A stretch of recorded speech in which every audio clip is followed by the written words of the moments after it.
El posmodernismo peruano fue un movimiento literario que se desarrolló entre 1910 y 1920 como una etapa de transición entre el modernismo y la vanguardia.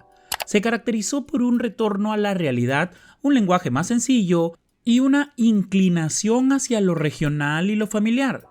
En este contexto, Abraham Valdemar aparece como una de las figuras más representativas, contribuyendo con su obra a la evolución de la narrativa peruana. Pedro Abraham Valdemar Pinto nació en Ica el 27 de abril de 1888 y falleció en Ayacucho el 3 de noviembre de 1919. Fue el sexto hijo de Anfiloquio Valdemar Fajardo y María Carolina de la Asunción Pinto Bardales. Durante sus primeros años vivió en una humilde casa en Ica. A los 4 años, su familia se trasladó al puerto de Pisco, donde su padre trabajó en la aduana. Allí pasó su infancia rodeado por el mar y el campo, experiencias que luego influyeron profundamente en su literatura. Realizó sus estudios primarios en Pisco y Chincha antes de trasladarse a Lima, donde cursó la secundaria en el famoso Colegio Nuestra Señora de Guadalupe entre 1900 y 1904. Desde joven mostró talento para la escritura y fundó el periódico escolar La Idea Guadalupana. Posteriormente, ingresó a la Facultad de Letras de la Universidad Nacional Mayor de San Marcos en 1905, pero abandonó sus estudios al poco tiempo para dedicarse al periodismo y a la literatura. En esos años colaboró con revistas como Aplausos y Silbidos, Monos y Monadas y Variedades, donde publicó sus primeros cuentos y crónicas. En 1910 se alistó en el ejército debido a la amenaza de guerra con el Ecuador, lo que le permitió escribir crónicas para el Diario de Lima desde la Escuela Militar de Chorrillos. En 1912 se involucró en la política como partidario de Guillermo Billinghurst, llegando a ser director del diario oficial El Peruano. En 1913 fue nombrado secretario de la legación peruana en Italia y, desde Roma, envió sus célebres crónicas de Roma para el diario La Nación. Durante este periodo escribió el famosísimo cuento El Caballero Carmelo, obra que le dio reconocimiento nacional. Lamentablemente, tras la caída de Billinghurst en 1914, Valdemar regresó a Perú y fue brevemente encarcelado por su supuesta conspiración. En 1916 fundó su célebre revista Colónida, que además también fue un movimiento literario que buscaba renovar la literatura peruana y dar voz a las regiones. Entre 1918 y 1919 realizó una gira por el país dictando conferencias, lo que lo llevó a incursionar también en la política. Fue elegido diputado por Ica en 1919, durante el gobierno de Augusto B. Leguía. Lamentablemente, en noviembre de ese mismo año, durante la instalación del Congreso Regional del Centro en Ayacucho, sufrió un accidente al caer por una escalera, lo que le provocó una fractura de la columna vertebral.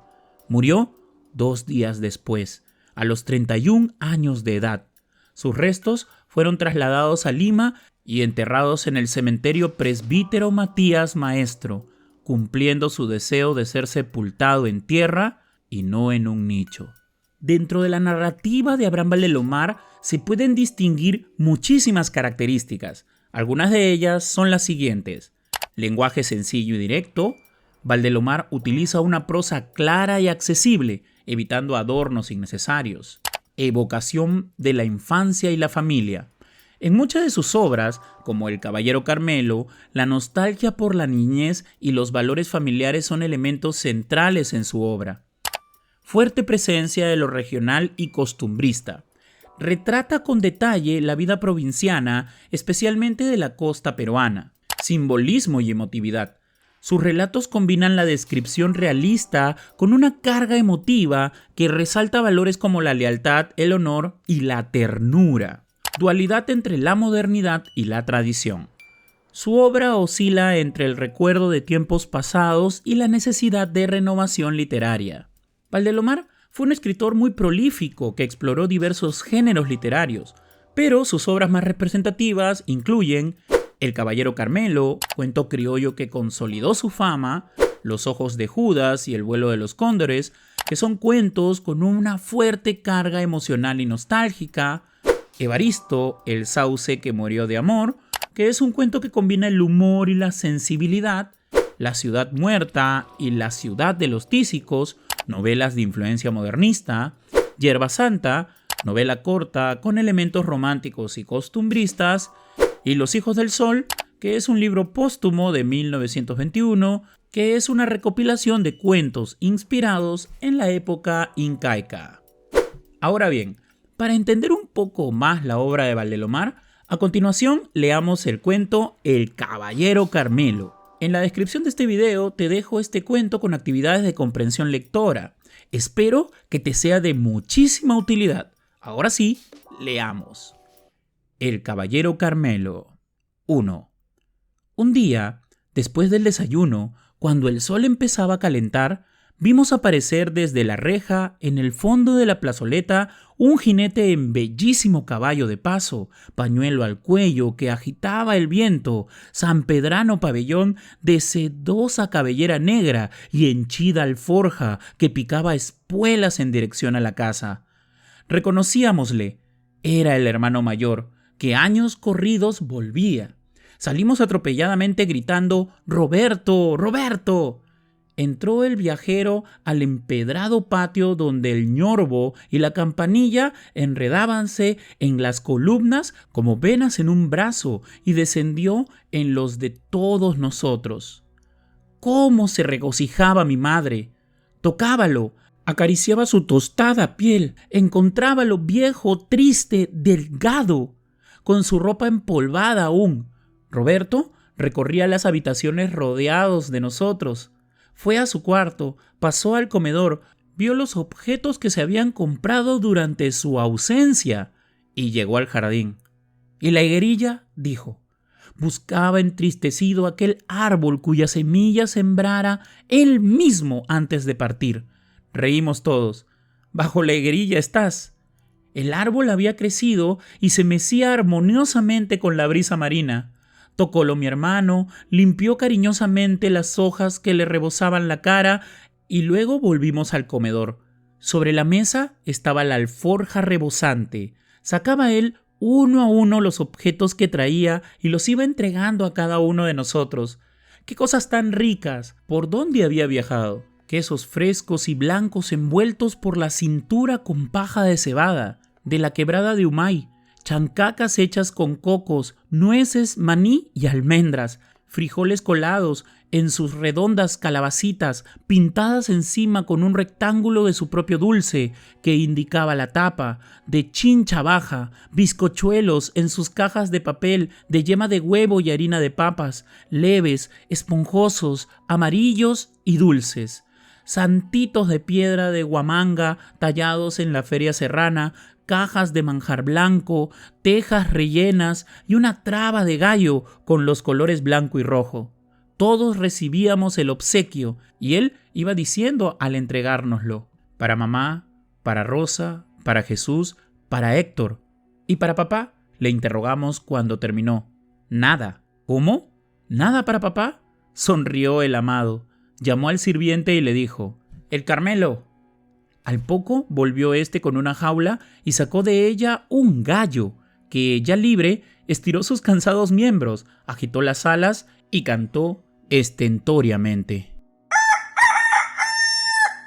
«Para papá», dijo mi hermano. Así entró en nuestra casa el amigo íntimo de nuestra infancia ya pasada, a quien acaeciera historia digna de relato, cuya memoria perdura aún en nuestro hogar como una sombra alada y triste: el Caballero Carmelo. 2. Amanecía en Pisco alegremente, a la agonía de las sombras nocturnas en el frescor del alba. En el radiante despertar del día sentíamos los pasos de mi madre en el comedor, preparando el café para papá. Marchábase éste a la oficina. Despertaba ella a la criada, chirriaba la puerta de la calle con sus mohosos goznes, oíase el canto del gallo que era contestado a intervalo por todos los de la vecindad. Sentíase el ruido del mar, el frescor de la mañana, la alegría sana de la vida.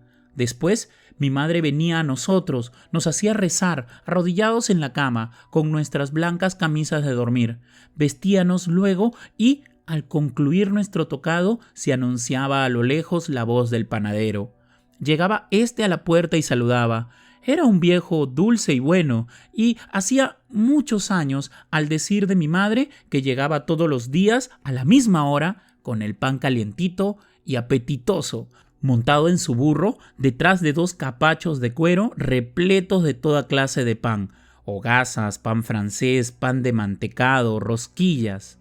Mi madre escogía el que habíamos de tomar y mi hermana Jesús lo recibía en el cesto. Marchábase el viejo y nosotros, dejando la provisión sobre la mesa del comedor cubierta de hule brillante, íbamos a dar de comer a los animales. Cogíamos las mazorcas de apretados dientes, las desgranábamos en un cesto y entrábamos al corral donde los animales nos rodeaban. Volaban las palomas, picoteábanse las gallinas por el grano y entre ellas escabullíanse los conejos. Después de su frugal comida, hacían grupo alrededor nuestro.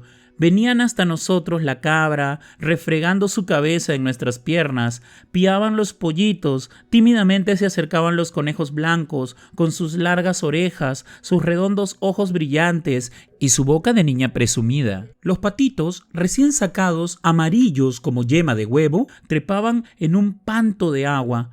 Cantaba desde su rincón entrabado el Carmelo. Y el pavo, siempre orgulloso, alaraquero y antipático, hacía por desdeñarnos, mientras los patos, balanceándose como dueñas gordas, hacían por lo bajo comentarios sobre la actitud poco gentil del petulante. Aquel día, mientras contemplábamos a los discretos animales, escapóse del corral el pelado, un pollo sin plumas que parecía uno de aquellos jóvenes de 17 años, flacos y golosos. Pero el pelado, a más de eso, era pendenciero y escandaloso, y aquel día, mientras la paz era en el corral y los otros comían el modesto grano, él, en pos de mejores viandas, habíase encaramado en la mesa del comedor y roto varias piezas de nuestra limitada vajilla. En el almuerzo, tratóse de suprimirlo, y cuando mi padre supo de sus fechorías, dijo pausadamente: «Nos lo comeremos el domingo». Defendiólo mi primer hermano Anfiloquio, su poseedor suplicante y lloroso. Dijo que era un gallo que haría crías espléndidas. Agregó que desde que había llegado el Carmelo, todos miraban mal al pelado, que antes era la esperanza del corral y el único que mantenía la aristocracia de la afición y de la sangre fina. ¿Cómo no matan?, decía en defensa del gallo, a los patos que no hacen más que ensuciar el agua, ni al cabrito que el otro día aplastó un pollo, ni al puerco que todo lo enloda y solo sabe comer y gritar, ni a las palomas que traen mala suerte. Se adujeron razones. El cabrito era un bello animal, de suave piel, alegre, simpático, inquieto, cuyos cuernos apenas apuntaban. Además, no estaba comprobado que había matado al pollo. El puerco, mofletudo, había sido criado en casa desde pequeño, y las palomas, con sus alas de abanico, eran la nota blanca. Subíanse a la cornisa a conversar en voz baja. Hacían sus nidos con amoroso cuidado y se sacaban el maíz del buche para darlo a sus polluelos. El pobre pelado estaba condenado. Mis hermanos le pidieron que se le perdonase, pero las roturas eran valiosas y el infeliz solo tenía un abogado, mi hermano y su señor, de poca influencia.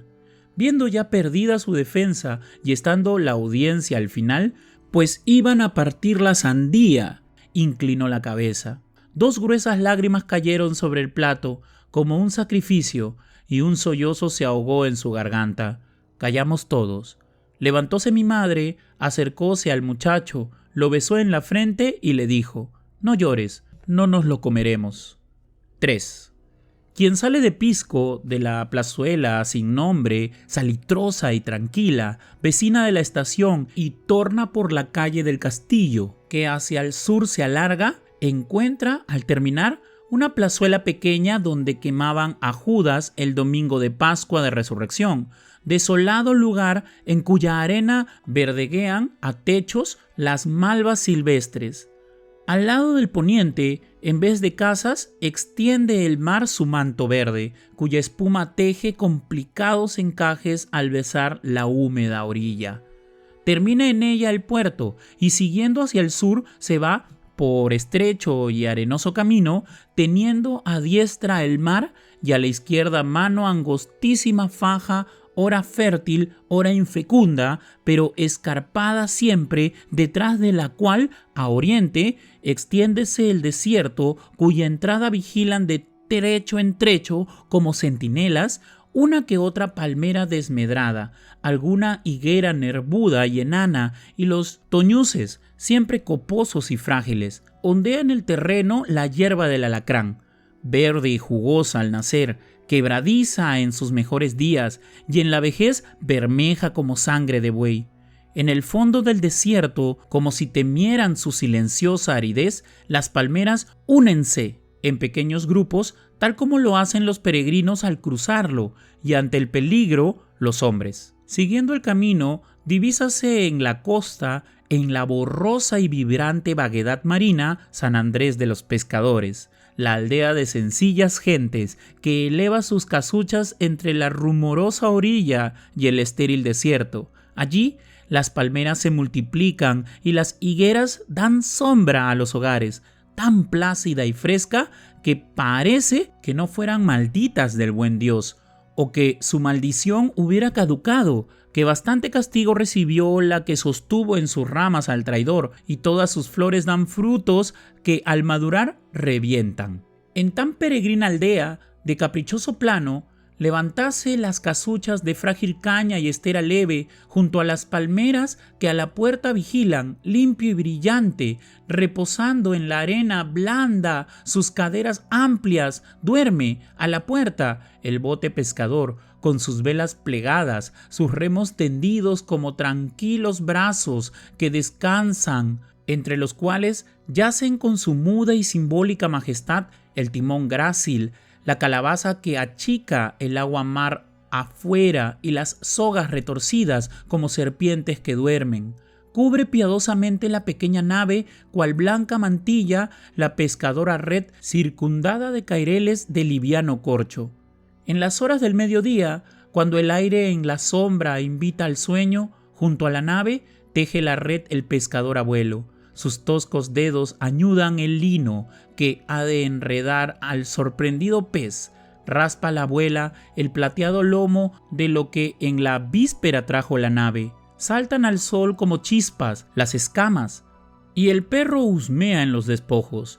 Al lado, en el corral, que cercan enormes huesos de ballena, trepan los chiquillos desnudos sobre el asno pensativo, o se tuestan al sol en la orilla, mientras, bajo la ramada, el más fuerte pule un remo, la moza, fresca y ágil, saca agua del pozuelo, y las gaviotas alborozadas recorren la mansión humilde, dando gritos extraños.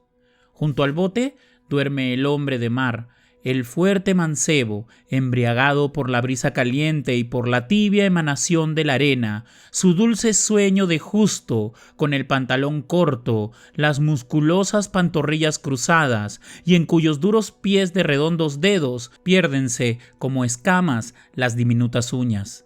La cara tostada por el aire y el sol, la boca entreabierta que deja pasar la respiración tranquila y el fuerte pecho desnudo que se levanta rítmicamente con el ritmo de la vida, el más armonioso que Dios ha puesto sobre el mundo. Por las calles no transitan al mediodía las personas y nada turba la paz de aquella aldea, cuyos habitantes no son más numerosos que los dátiles de sus 20 palmeras. Iglesia ni cura habían en mi tiempo. Las gentes de San Andrés, los domingos, al clarear el alba, iban al puerto con los jumentos cargados de corvinas frescas y luego en la capilla cumplían con Dios. Buenas gentes, de dulces rostros, tranquilo mirar, morigeradas y sencillas, indios de la más pura cepa, descendientes remotos y ciertos de los hijos del sol, cruzaban a pie todos los caminos como en la edad feliz del Inca, atravesaban en caravana inmensa la costa para llegar al templo y oráculo del buen Pachacámac, con la ofrenda en la alforja, la pregunta en la memoria y la fe en el sencillo espíritu. Jamás riña alguna manchó sus claros anales, morales y austeros. Labios de marido besaron siempre labios de esposa, y el amor, fuente inagotable de odios y maldecires, era, entre ellos, tan normal y apacible como el agua de sus pozos. De fuertes padres nacían, sin comadronas, rozagantes muchachos, en cuyos miembros la piel hacía gruesas arrugas, aires marinos henchían sus pulmones y crecían sobre la arena caldeada bajo el sol ubérrimo, hasta que aprendían a lanzarse al mar y a manejar los botes de pique que, zozobrando en las olas, les enseñaban a domeñar la marina furia. Maltones, musculosos, inocentes y buenos, pasaban su juventud hasta que el cura de Pisco unía a las parejas que formaban un nuevo nido, compraban un asno y se lanzaban a la felicidad, mientras las tortugas centenarias del hogar paterno veían desenvolverse impasibles las horas, filosóficas, cansadas y pesimistas, mirando con llorosos ojos desde la playa el mar, al cual no intentaban volver nunca, y al crepúsculo de cada día lloraban, pero hundido el sol, metían la cabeza bajo la concha poliédrica y dejaban pasar la vida llenas de experiencia, sin fe, lamentándose siempre del perenne mal, pero inactivas, inmóviles, infecundas y solas. 4. Esbelto, magro, musculoso y austero, su afilada cabeza roja era la de un hidalgo altísimo, caballeroso, justiciero y prudente. Agallas bermejas, delgada cresta de encendido color, ojos vivos y redondos, mirada fiera y perdonadora, acerado pico agudo. La cola hacía un arco de plumas tornasoles, su cuerpo de color carmelo avanzaba en el pecho audaz y duro. Las piernas fuertes que estacas musulmanas defendían, cubiertas de escamas, parecían las de un armado caballero medieval. Una tarde, mi padre, después del almuerzo, nos dio la noticia. Había aceptado una apuesta para la jugada de gallos de San Andrés el 28 de julio. No había podido evitarlo. Le habían dicho que el Carmelo, cuyo prestigio era mayor que el del alcalde, no era un gallo de raza. Molestóse mi padre, cambiáronse frases y apuestas, y aceptó. Dentro de un mes, toparía al Carmelo con el ajiseco de otro aficionado, famoso gallo vencedor, como el nuestro, en muchas lides singulares. Nosotros recibimos la noticia con profundo dolor. El Carmelo iría a un combate y a luchar a muerte, cuerpo a cuerpo, con un gallo más fuerte y más joven. Hacía ya 3 años que estaba en casa. Había él envejecido mientras crecíamos nosotros. ¿Por qué aquella crueldad de hacerlo pelear? Llegó el día terrible. Todos en casa estábamos tristes. Un hombre había venido 6 días seguidos a preparar al Carmelo. A nosotros ya no nos permitían ni verlo. El 28 de julio, por la tarde, vino el preparador y de una caja llena de algodones sacó una media luna de acero con unas pequeñas correas. Era la navaja, la espada del soldado.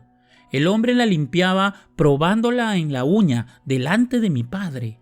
A los pocos minutos, en silencio, con una calma trágica, sacaron al gallo, que el hombre cargó en sus brazos como a un niño.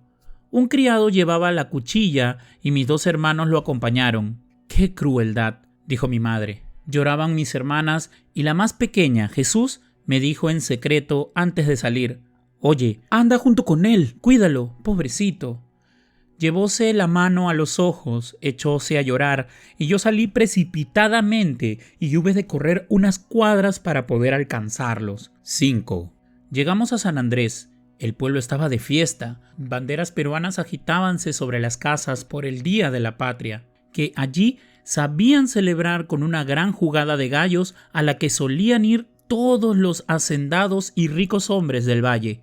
En Ventorrillos, a cuya entrada había arcos de sauces envueltos en colgaduras y de los cuales prendían alegres quitasueños de cristal, Vendían chicha de bonito, butifarras, pescado fresco asado en brasas y anegado en cebollones y vinagre. El pueblo los invadía parlanchín y endomingado con sus mejores trajes. Los hombres de mar lucían camisetas nuevas de horizontales franjas rojas y blancas, sombrero de junco, alpargatas y pañuelos añudados al cuello. Nos encaminamos a la cancha. Una frondosa higuera daba acceso al circo, bajo sus ramas enarcadas. Mi padre, rodeado de algunos amigos, se instaló.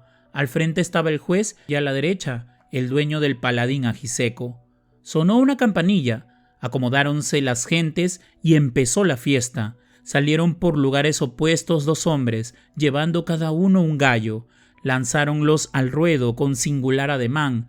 Brillaron las cuchillas, miráronse los adversarios, dos gallos de débil contextura, y uno de ellos cantó. Colérico, respondió el otro echándose al medio del circo, mirándose fijamente, alargaron los cuellos, erizadas las plumas, y se acometieron. Hubo ruido de alas, plumas que volaron, gritos de la muchedumbre, y a los pocos segundos de jadeante lucha cayó uno de ellos.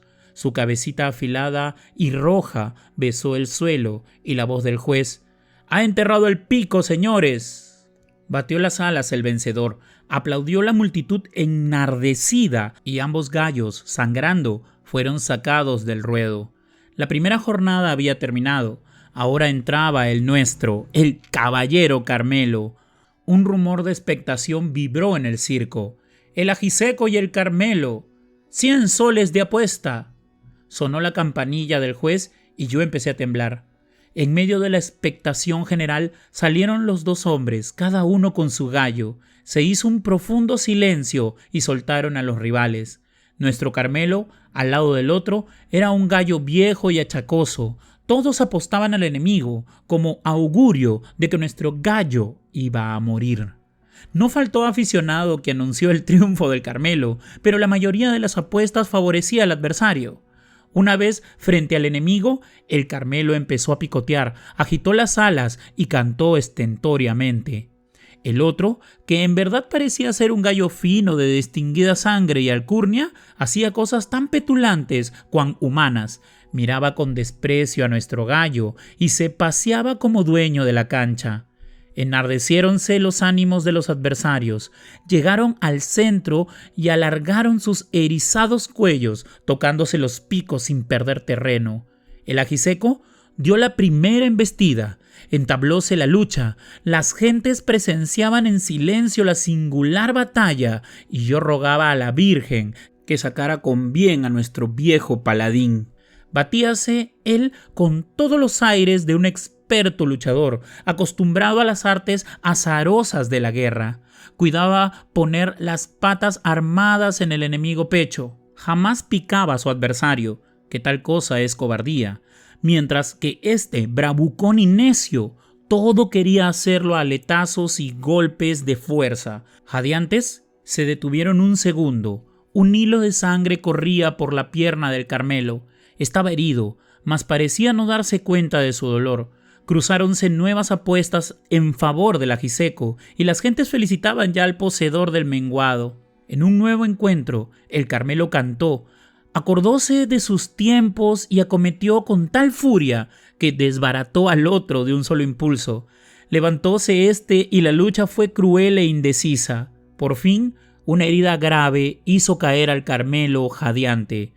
«¡Bravo! ¡Bravo el ajiseco!», gritaron sus partidarios, creyendo ganada la prueba. Pero el juez, atento a todos los detalles de la lucha y con acuerdo de cánones, dijo: «Todavía no he enterrado el pico, señores». En efecto, incorporóse el Carmelo. Su enemigo, como para humillarlo, se acercó a él, sin hacerle daño. Nació entonces, en medio del dolor de la caída, todo el coraje de los gallos de Caucato. Incorporado el Carmelo, como un soldado herido, acometió de frente y definitivo sobre su rival, con una estocada que lo dejó muerto en el sitio. Fue entonces cuando el Carmelo, que se desangraba, se dejó caer, después que el ajiseco había enterrado el pico. La jugada estaba ganada y un clamoreo incesante se levantó en la cancha. felicitaron a mi padre por el triunfo y como esa era la jugada más interesante, se retiraron del circo, mientras resonaba un grito entusiasta: ¡Viva el Carmelo! Yo y mis hermanos lo recibimos y lo condujimos a casa, atravesando por la orilla del mar el pesado camino y soplando aguardiente bajo las alas del triunfador que desfallecía. 6. 2 días estuvo el gallo sometido a toda clase de cuidados. Mi hermana Jesús y yo le dábamos maíz, se lo poníamos en el pico, pero el pobrecito no podía comerlo ni incorporarse. Una gran tristeza reinaba en la casa. Aquel segundo día, después del colegio, cuando fuimos yo y mi hermana a verlo, lo encontramos tan decaído que nos hizo llorar. Le dábamos agua con nuestras manos, le acariciábamos, le poníamos en el pico rojo granos de granada. De pronto, el gallo se incorporó, caía la tarde, y por la ventana del cuarto donde estaba entró la luz sangrienta del crepúsculo. Acercóse a la ventana, miró la luz, agitó débilmente las alas y estuvo largo rato en la contemplación del cielo. Luego abrió nerviosamente las alas de oro, enseñoreóse y cantó. Retrocedió unos pasos, inclinó el tornasolado cuello sobre el pecho, tembló, desplomóse, estiró sus débiles patitas escamosas y mirándonos amoroso, expiró apaciblemente. Echamos a llorar. Fuimos en busca de mi madre y ya no lo vimos más. Sombría fue la comida aquella noche. Mi madre no dijo una sola palabra y bajo la luz amarillenta del lamparín todos nos mirábamos en silencio. Al día siguiente, en el alba, en la agonía de las sombras nocturnas, no se oyó su canto alegre. Así pasó por el mundo aquel héroe ignorado, aquel amigo tan querido de nuestra niñez, el caballero Carmelo, flor y nata de paladines y último vástago de aquellos gallos de sangre y de raza, cuyo prestigio unánime fue el orgullo, por muchos años, de todo el verde y fecundo Valle de Caucato. Como hemos leído, El caballero Carmelo, publicado en 1913, es un cuento que mezcla la nostalgia de la infancia con un fuerte simbolismo en torno a la lucha y el sacrificio. A través de la historia del gallo Carmelo, Valdelomar construye una metáfora de la vida misma, en la que el heroísmo, el honor y la pérdida están presentes. El relato está narrado desde la perspectiva de un niño, lo que permite que el lector experimente la historia con la emotividad y la ternura de quien ve el mundo con asombro y apego a los pequeños detalles del hogar. Uno de los temas centrales del cuento es el enfrentamiento por el honor, simbolizado en la contienda entre el caballero Carmelo, un gallo viejo pero valiente, y el ajiseco, más joven y arrogante. Esta lucha representa el paso del tiempo y el inevitable destino de los héroes, quienes, aunque desgastados por la vida, enfrentan su última batalla con dignidad. La narración de la pelea es intensa y emotiva, y a través de la descripción detallada de los movimientos y el ambiente, Valdelomar logra transmitir el dramatismo de la situación y el afecto que la familia siente por el gallo. Finalmente, la muerte del Carmelo adquiere un tono trágico y conmovedor. Su sacrificio al ganar la pelea, pero sucumbir ante sus heridas, lo convierte en un símbolo de lucha y perseverancia. La escena en la que el gallo contempla el atardecer y canta por última vez refuerza la idea de que su muerte no es en vano, sino que se convierte en un acto de grandeza y despedida. En suma, la influencia en la literatura peruana de Valdelomar es innegable, ya que marcó el inicio de la modernidad en la narrativa peruana y también influenció profundamente en la literatura hispanoamericana.